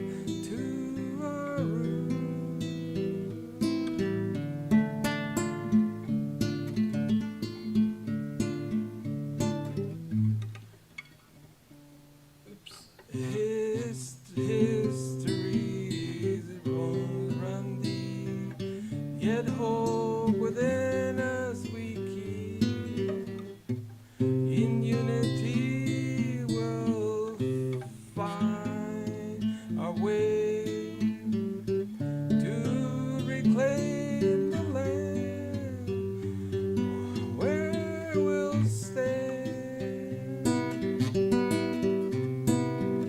With every beat of the drum we play, our connection grows stronger each day. What institutions hear our plea? Justice, love, and unity. We don't need words, we need our land. The land they took, we don't want sand. Acknowledgement's hollow without truth. Return the land to our roots.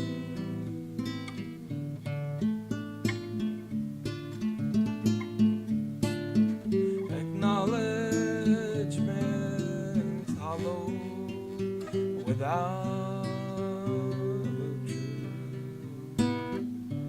Return the land to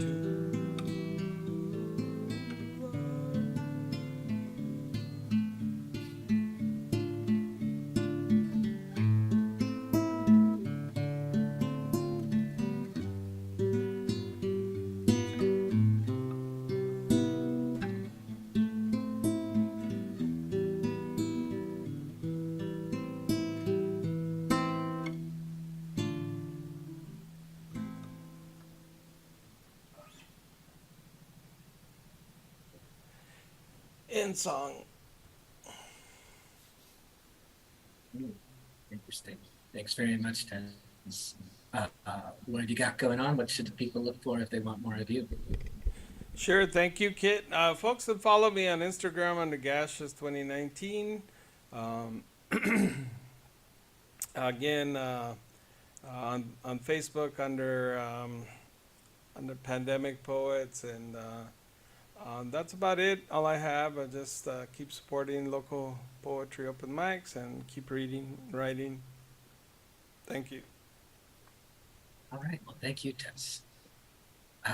And we're bringing it back to the home base as we go along the home stretch. But one of the fun things about it, when one of us gets to sub for Richie and take the control chair, is he actually gets to read, because he usually sacrifices that part of this so that everyone else gets their stage time. But we, on rare occasions like this, we get the chance to pay him back by letting him take the stage. If you haven't already heard Richie read, you're in for a real treat. So coming up to you now, Richie Marrufo. All right. Hey, what is going on, everyone? Thanks for sticking around, tuning in, hanging out with us on a Monday night. Yeah, thanks for that, Kit. So yeah, coincidentally, I'm gonna read stuff that I found that it was published in high school, which, as we all know, is our best work ever. It's always fun to revisit. Cringing through it, of course, but I had 3 poems and a short story published in this. I'm gonna find a couple of the poems. It's just fun to revisit every now and then. So I'm gonna share a couple of these. Oh, dang. I was recently on a local podcast called Love, Health, and Prosperity Podcast. It's on YouTube. You should check it out if you have a chance. I also have a link on my link tree, Dead Wall Reveries. But I always hit the microphone when I talk. That was kind of something I did on the episode too. All right. These are funny. This one's called, oh, I lost it. high school stuff, right? This one's called Aphrodite _ 5000 at pseudonym.com. A silky sea of soft saffron sunset perched over purple clouds, a fascinating fire of fluent furs, moonlit eyes swell with tears. It's a marvelous mind of mystical memories. To the west, a sweet song is heard, a captivating cascade of color, as a rose looks down upon its fallen comrade. Like to experiment with that. All right, Earth Song. Across the bloody edge of rolling darkness, a relentless voice mourns the dying beat of desire. Beyond a broken sky of departed brightness, a persistent soul clutches the remnants of a once great fire. Over the silent mountains and seas uncertain of Gaia's fate, a shadow lingers upon the desperate need for power. Below the stars, witnesses of greed, corruption, and hate, a brave tear falls from the heavens and slowly breaks into showers. In the middle of abstract and reason resides the human race, unpredictable, obnoxious, and untamed, yet the passing of each and every season leaves a chance for hope, inspiration, and beauty unnamed. That's Earth Song's cool little picture of a bird there on the tree. Yeah, and the last one from here that I'll share is that first breakup poem. Whoa, I got blurry. Hold on a second. Cool. All right. Probably get blurry again. It's called Unaffected. That first high school breakup, kind of want to try and avoid each other. But it's kind of hard to in high school when you see each other all the time in the hallways. Unaffected. You shot lasers at me through your distant glance. I evaded. You set up landmines where we once walked. I slipped right through. I was met with harsh words covered in barbed wire. I endured. And despite the erosion that left me breathless, I preserved and remained unaffected. All right, yeah, like I said, high school stuff, cheesy stuff. All right, and with this one, it's something I wrote later on to share with high school kids. It's called To Young Leaders. To young leaders, let your mind be a sponge to soak up endless stories and songs, because the future belongs to those who are curious and creative. But most of all, the sacred words, pay attention. Step 1, be you. So much so that the world cannot contain your uniqueness unless it doubles, no, triples in size. Shake mountains with your melody. Enjoy every song of yourself, from crescendo to crescendo, like mountaintop from mountaintop. So much so that others will have no other choice but to get you stuck in their heads. So much so that if you were in front of Picasso, he would stop and tell you, I can't paint you. You're so weird. Or better yet, I painted you perfectly because you're so weird. Don't be afraid to be alone, so when the time comes, and it will come, you can embrace your own thoughts and spend your last dollar on an empty notebook. It is there where you will learn to embrace the mistakes, the missed aches of your most confusing years. Take it all, gather it, crumble into a ball of confusion, journey outward and bathe it in the fires of Mount Doom. Then wear it as your armor. Step 2, be bold. Walk this world with footsteps like exclamation marks, shaped like lightning bolts. Let your march for justice be booming thunder for those who are voiceless and cannot fight back. You see this through our ancestors, that we learned the words of resilience, La Lucha Sigue, which resonated in the voices of our Filipino family in the fields who shouted Isang Bagsak. When one falls, we all do. When one rises, we all do. You come for one, you come for all. Be bold and an army of one, unapologetic to your ideas, grinding through your machinations of reason and rhyme.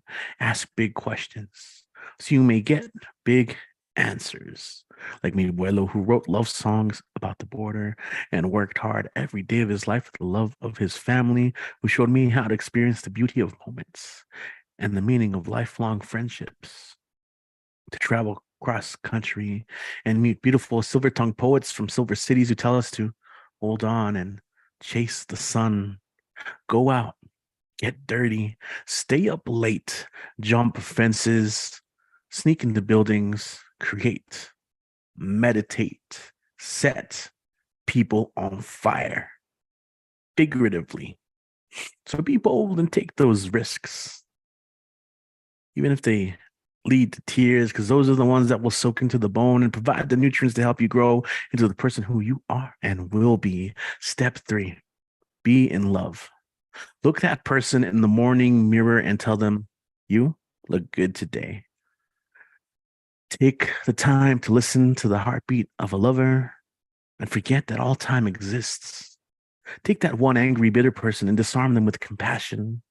Don't waste your time with nonsensical arguments that bring each other down, because the best way to stop bridges from burning is to let it all become water underneath.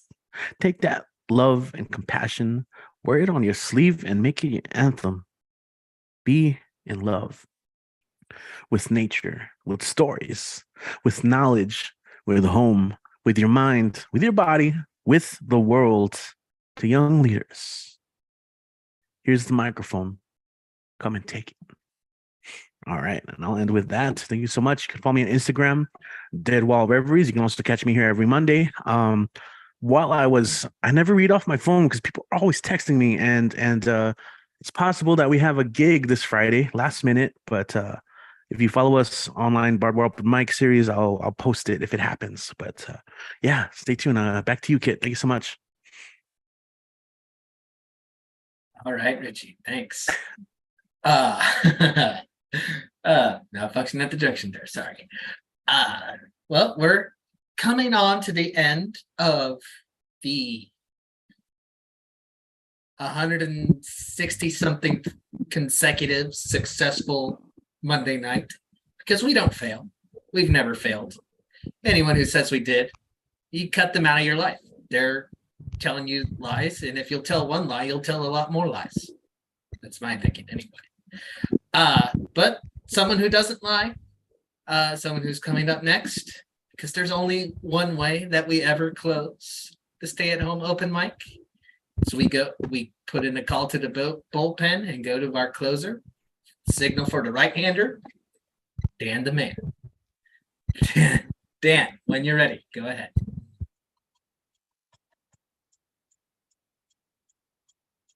Hello? Ready? Yeah. All right. Let me put you on the spotlight. That's what you're waiting for. Okay. All right. How's everybody doing tonight? Yeah. Always El Paso strong. And this Thursday marks the 4 years since an unspeakable tragedy had occurred. All right. And allow me to upload an image. Hold on.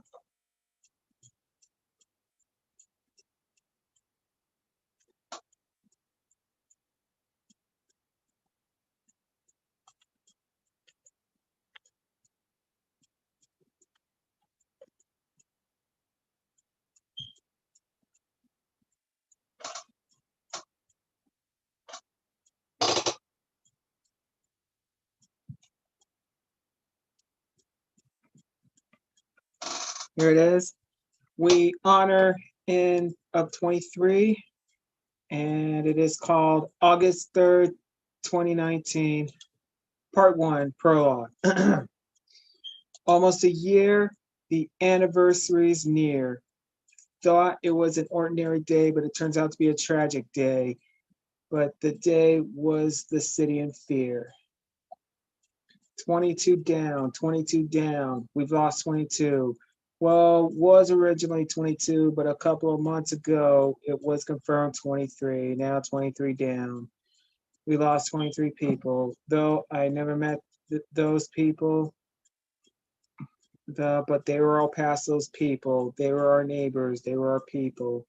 It was the day we never saw this coming. Of all of a sudden, we will never forget this fateful day. When I said that about Orlando, about Las Vegas, about Columbine, among other cities. And that's how they didn't see that coming. We've never forgotten those fateful days. And those days shaped the nation forever. And for, yeah, forever shaped the nation in mysterious ways. And as sorrow, condolences, mourns, and grief phases. Don't call my city a town without pity. Trust me, it's not pretty. We just mourned our city, 23 lives lost in our city. I'd rather not listen to Glenn Fry's You Belong to the City. How come? How long? How wrong?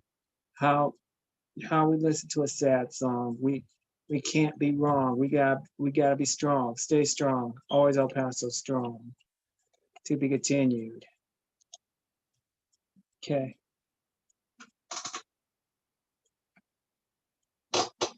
Yep. And I have to add this one for part 2 of epilogue.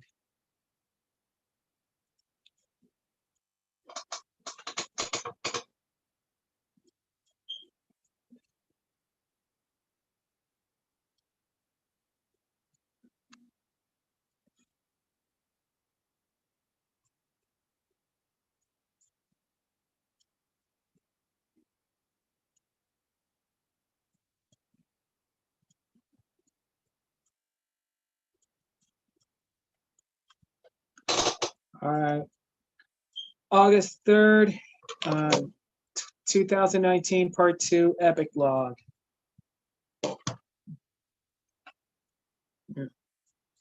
It's now a year. The anniversary is not near. It's here today. It is an ordinary day, but 1 year ago today, we will never forget this unspeakable day, a tragic day. The day was the city in fear. We lost 23 of our own, 23 people, like I said, though I never met those people, but they were all Paso's people. They were our neighbors. They were our people. Play the bagpipes, the amazing grace, tears swiped, firm face, ring the bell 23 times. Here are honor guards firing a 21 gun salute. Well, instead of 21, fire 23. Honor the 23, remembering the 23 to see. And to have, we have never forgotten this fateful day.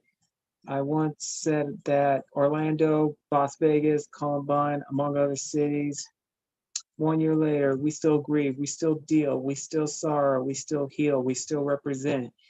As I walk through the shadow of the valley of death, Psalm 23.4. As I drive through the grievance of the depths, minus breaths, according to Creed, one last breath. All around town, want to turn the frown around and represent my hometown, well, our hometown. All around town, my hometown, the never backs down. The Sun City was in shambles, in fear of gritty, minus sympathy, pity crumbles. We didn't see this coming. They scrambled. It was the day we never saw this coming. All of a sudden, I rather say, in forthcoming, no more dark fate. We need to eliminate the hate, and love is need to be more to create. It's never too late to increase the peace. We gotta stop the violence. The hate has to be forever silent. Don't balance. Decrease the violence. Increase the peace. It's now a year. We will never forget. Always remember the tragedy, the heartbreak, the catastrophe. It's now a year. The anniversary is here today. Never forget, especially the tragedies. Like Orlando, Las Vegas, Columbine, among others. Sun City had barely got through the tragedy yet last year, but we're still going through COVID-19 this year, hoping to get back to normal next year. And from Glenn Fry, from Marty Robbins, you belong to the city, to Glenn Fry's, you belong to the, no, I'm sorry. No, from Marty Robbins, El Paso, to Glenn Fry's, you belong to the city, to Joe Barone's, El Paso grandma song. It's been a year long, we can't be wrong, but we still gotta be strong, stay strong, all year long, a decade long, always El Paso strong. Our thoughts and prayers goes out to the friends and families of the 23. And according to Disturb, hold on to the memories. Yeah. But now it's gonna be 4 years this coming Thursday. But after us, well, besides Dayton, more tragedies hit, like Atlanta, Boulder, Buffalo, and Uvalde. I've been saying this. How the hell we're gonna prevent this? How we're gonna put a stop to this madness. Okay. Before I call it a night,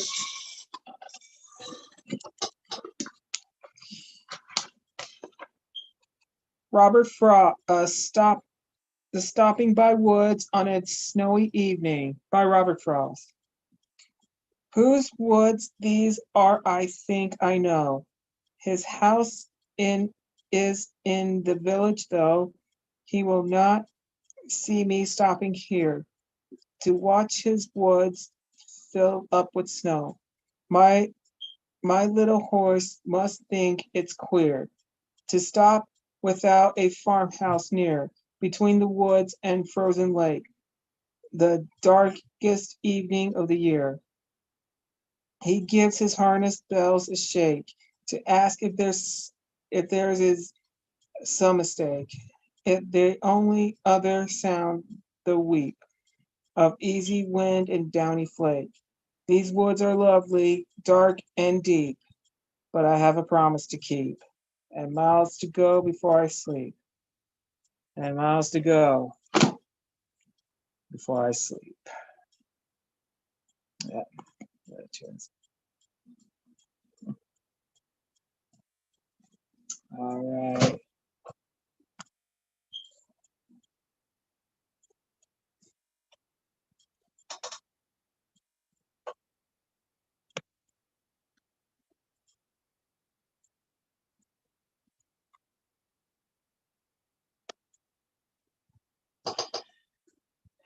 Okay. Yeah, as you may know, Twitter is now X. So yeah. I'm already putting in memory of Paul Rubin's sad, God rest his soul. All right, but I'm still catching up on Instagram, but I'm promoting some of the events, but let me see if I could promote some of the BWOMS for some of the BWOMS on my IG stories. But I'm still behind posts on Facebook, but most importantly, find Dan the Man's Weekly on YouTube. Don't forget to subscribe. Hashtag Dan the Man's Weekly. Okay. All right, guys. Thanks. Okay, guys. All right, Kit. I think let's tell Richie to call it a night. Thanks, guys. See you next week. Thank you, Dan. Dan the Man. Si sabes, ya sabes. Well, and that is all we have to give to you tonight from El Paso, Texas, from the Barbed Wire Open Mic Series. I want to thank you again for joining us tonight. I'm going to mute you real quick, Dan, catching some weird sound. We hope to see you again real soon, perhaps next week on Monday night. But before you go, let me keep you just one more moment and plug my own little things. Where is my little sheet? I don't have it. Okay. That's okay. Well, you can find me, Kit Wren, your host tonight, on Instagram at kitwrenaway. I still have a Twitter, but I'm in the process of ditching that for Blue Sky. which my handle's the same there. You can find me on Facebook easy enough. Kit Wren happens to be my name. Isn't that fun? And I do have a blog where I talk about football history in a very belletristic and aesthetic kind of way that some people kind of like. Some people find it kind of off-putting. I don't care. You can do what you want because I'm going to do that too.